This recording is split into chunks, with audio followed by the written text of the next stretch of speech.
Okay, this is super exciting news. The Prime Minister of Sweden went on Canadian national television and invited Canada to join the European Union.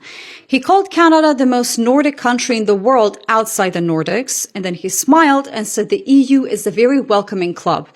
It was kind of framed as a joke, but it was not actually a joke, because when you line up everything that has happened between Canada and Europe over the past 12 months, the defense pacts, the trade deals, the submarine offers, the Nordic summits, the special envoys, what you get is not a punchline. What you get is a country being absorbed into a new alliance system in real time while the United States watches it happen and does absolutely nothing to stop it. Actually, that's not quite right. The United States is actively accelerating it. My name is Elle, and I use data analysis to spot patterns in geopolitics and economics, and the pattern here is so loud that a sitting European Prime Minister just said it out loud on camera in public. Canada is pivoting to Europe, not rhetorically, not symbolically, not just in tiny little bits, structurally, for real. If you've been following this channel's playlist on Europe's decoupling from the United States, you have watched the story build across defense, payments, cloud, software, AI, semiconductors. Canada is the newest chapter, and in some ways the most dramatic, because Canada is not a small peripheral little state making a quiet adjustment.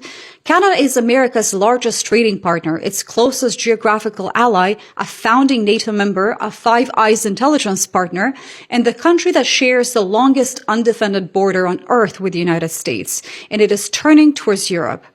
Let's start with what happened this year alone. In February 2026, the European Union sent its Secretary General and a special envoy for the EU-Canada partnership to Ottawa.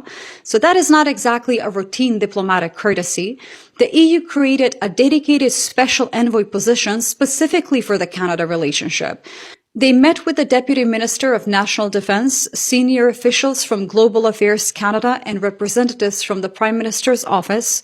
Then in March, Canada and the EU signed a modernization package for CETA, which is their comprehensive free trade agreement, adding digital trade negotiations, new investment dispute resolution, mutual recognition for architects to access Europe's $1.1 trillion construction market, and expanded pharmaceutical protocols. Carney then flew to Ireland and personally lobbied Irish business leaders to push for full CETA ratification because 10 EU member states still have not completed the process. He sees Ireland, which begins its EU presidency in July, as the bridge to getting it done. This is a Canadian Prime Minister spending his personal political capital to deepen a European trade relationship at the exact moment his country is in a trade war with the United States.